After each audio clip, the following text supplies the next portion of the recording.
여기 계신 분들은 각자 살면서 늘 가슴에 새기며 지키고자 하는 말 한마디, 구절 하나가 있습니까? 없습니까? 아니면 여러 개 있습니까?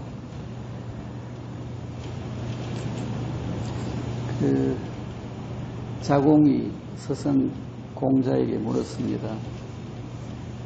평생 지니고 행해야 할 말 한마디가 있다면 무엇이겠습니까? 공자님이 말씀하셨습니다. 서이다. 그것은 내가 원하지 않는 바를 다른 사람에게도 하지 말라는 것이다. 논의 그 위령공편에 나오는 내용입니다. 비슷한 말을 예수님도 하셨습니다.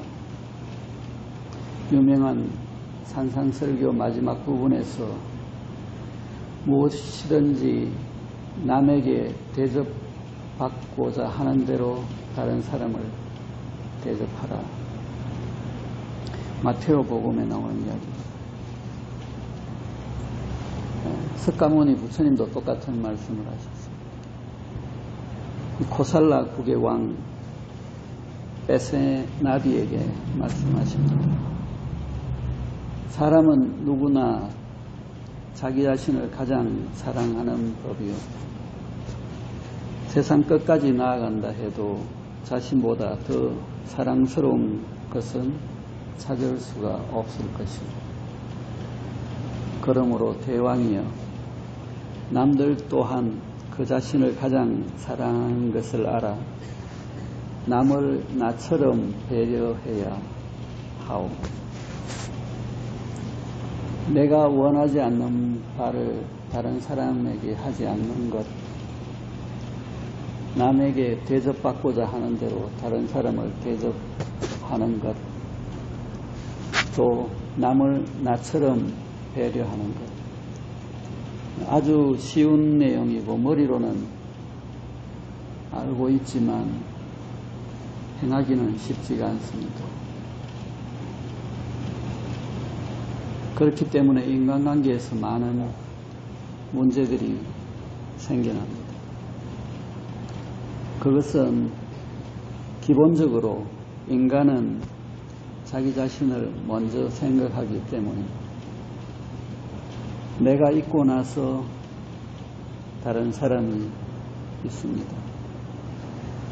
그래서 인간은 자기 중심적으로 생각하고 행동하게 됩니다. 이기적인 인간이 되기가 쉽습니다. 그런데 인간은 교육을 받고 성장을 합니다. 공부를 하고 좀 더 나은 인간이 되고자 합니다. 인성을 닦아서 훌륭한 인격을 갖추고자 합니다. 윤리적인 바탕을 갖추어서 다른 사람에게 피해를 주지 않고 사회적인 질서를 지키고 평화롭고 조화로운 사회를 만들어 가려고 합니다. 쉬운 일이 아니고 금방 되어지는 것은 아니지만 인류는 꾸준하게 먼 길을 조금씩 나아가고 있습니다. 그 나아감의 정도에 따라서 한 인간의 현재 주소를 나누어 볼 수가 있습니다. 가장 낮은 단계의 사람은 다른 사람에게 해를 끼치면서 자기의 이익을 취하는 사람입니다. 주로 형사사건의 대상자들입니다. 뭘 얻기 위해서 살인을 한다든지 강제적으로 칼이나 총으로 위협하고 못을 뱉든다든지 물건을 훔친다든지 사기를 치고 속여서 가진 것을 뺏어간다든지 공갈이나 협박을 해서 속여서 자기 이익을 취합니다. 그 다음 단계의 사람은 다른 사람에게 피해를 주지 않으면서 자기의 이익을 취하려고 합니다. 그리고 그 다음 단계의 사람은 나의 이익을 취하되 다른 사람의 이익도 함께 생각하는 사람입니다. 나도 잘 되고 다른 사람도 같이 잘 되고자 합니다. 그 다음 단계의 사람은 나의 이익보다 다른 사람의 이익을 먼저 생각하는 사람입니다. 인간의 내적인 성장 단계입니다. 어떤 사람은 이렇게 생각합니다. 다른 사람 생각할 거 뭐 있노? 남이야 욕을 하든 말든 내만 잘 살면 되지. 그리고 또 그런 사람들이 잘만 살더라.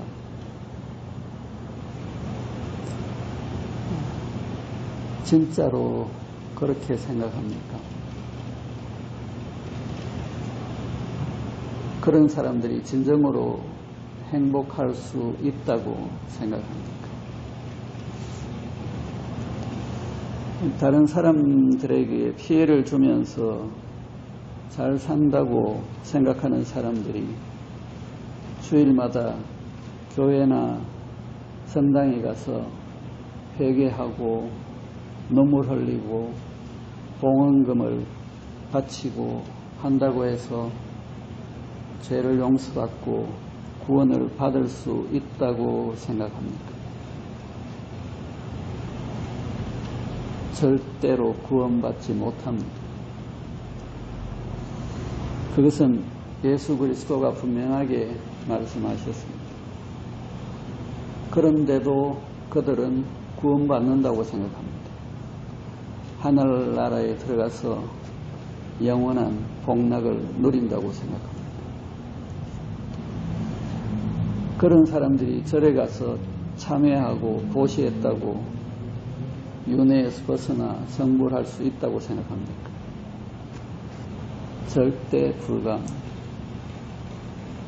단지 착각하며 마음의 위안을 삼을 뿐입니다.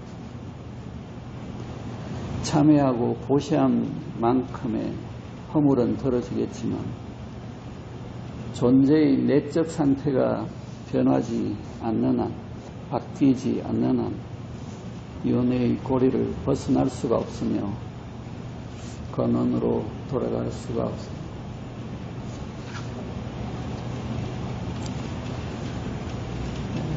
똑같은 크기의 전봇대를 20m 거리를 두고 세워놨는데 이쪽에서 보면 이쪽의 것이 더 커 보입니다. 저쪽에 가서 보면 저쪽의 것이 더 커 보입니다. 그렇게 이쪽에서만 보면 사실을 제대로 알 수가 없습니다. 좁은 시야를 가지고 착각을 하게 됩니다. 그리고 편향된 사고를 하게 됩니다. 한쪽에서만 바라보고 생각하면 진리와 진실에서 멀어집니다. 자기만의 생각 속에 빠집니다. 현재 나의 입장에서 보면 다른 사람을 이해할 수가 없습니다. 내가 상대방이 있는 곳에 가서 보아야 상대방이 보는 시각으로 볼 수가 있습니다. 그랬을 때 비로소 이해의 문이 열립니다. 그리고 진실에 조금씩 가까이 다가가게 됩니다.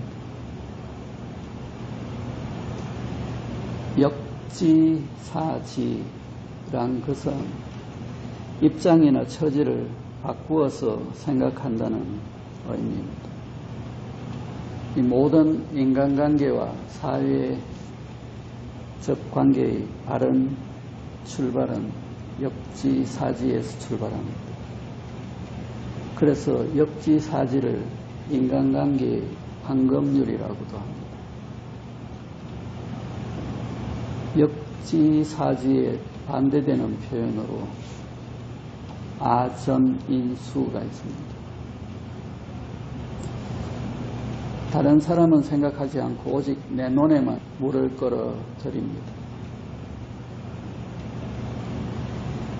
모든 것을 자기가 유리한 쪽으로만 생각하고 자기의 이익을 추구를 합니다.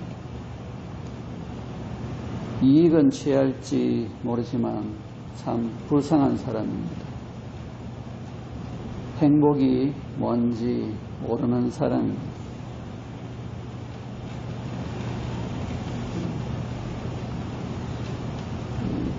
육도의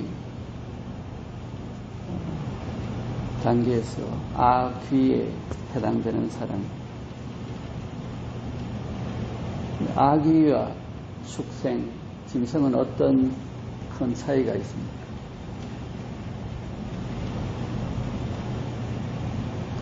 짐승은 자기가 먹고 배가 부르면 더 이상 먹지 않습니다. 멈추는 데 비해서 아기는 멈출 줄을 모릅니다. 계속 꾸역꾸역 먹어대고 배는 불러서 구멍이 나서 음식이 줄줄 새어 나오는데도 불구하고 계속 먹어댑니다. 인간과 사회의 단계를 상대편의 입장에서 생각할 줄 아는 인간과 사회, 그렇지 않은 인간과 사회로 구분해 볼 수 있습니다. 가장 낮은 상태는 전쟁의 상태입니다. 전쟁 중인 상태는 두 개로 나누어져서 한쪽 편에만 서야 하는 상태입니다. 이쪽이 아니면 저쪽, 그 둘 중에 하나밖에 없습니다. 중간에 서 있으면 날아오는 총탄과 포탄에 맞아 죽습니다. 옳고 그르고 그런 것은 아무 문제가 아닙니다. 오직 찌르고 죽이고 싸워서 이겨야만 하는 상태입니다. 육도 중에서 지옥에 해당하는 상태입니다. 그 다음 상태는 한쪽에서만 보는 상태입니다. 상대방 사정은 알려고도 하지 않고 들으려고도 하지 않습니다. 대화나 타협은 없습니다. 전쟁은 아니지만 다툼은 끊이지 않습니다. 그 다음은 입장을 바꾸어 생각해보지만 상대방을 이해하지 못합니다. 그리고 상대방보다 내 입장이 항상 더 큽니다. 자, 거기서 조금 더 나아가면 상대방을 충분히 이해하고 서로가 같은 입장에서 보려고 합니다. 그리고 거기서 더 나아가면 최종적으로 하나가 됩니다. 나누어지지 않고 하나가 되는 단계입니다. 이 상태는 천상의 단계입니다. 자타 불이가 되면 공자님 말씀, 예수님 말씀, 부처님 말씀은 저절로 행동이 되고 삶이 됩니다. 입장을 바꾸어서 생각한다는 것은 객관적이 된다는 것입니다. 다양한 입장에서 보면 시야가 넓어지고 진실에 가까워집니다. 일반인들은 그냥 자기 입장에서 바깥을 보게 되지만 명상을 하는 사람은 마음의 눈을 뜨고 늘 자기 자신을 봅니다. 제3의 눈으로 자기 자신을 봅니다. 자기 자신이 객관화되어집니다. 그전에는 크게만 보이던 자기 자신이 작아 보이게 되는 경우도 있습니다. 생각을 비우면 선입견이나 편견에서 벗어납니다. 있는 그대로 대상을 보면서 알아차리게 됩니다. 마음의 그림자와 묵은 때를 벗겨내고 닦아내어 가면서 진리에 조금씩 가까이 다가갑니다. 인간은 소우주라고 했습니다. 내 안에 우주가 있습니다. 그 우주를 보다가 눈을 뜨면 세상이 보입니다. 내 안을 본 만큼 세상을 봅니다. 어느 한쪽으로 치우치지 않고 맑은 눈으로 세상을 있는 그대로 바로 봅니다. 이것이 팔전도의 첫 번째인 정견입니다. 오늘 이것으로서 이야기를 마치겠습니다.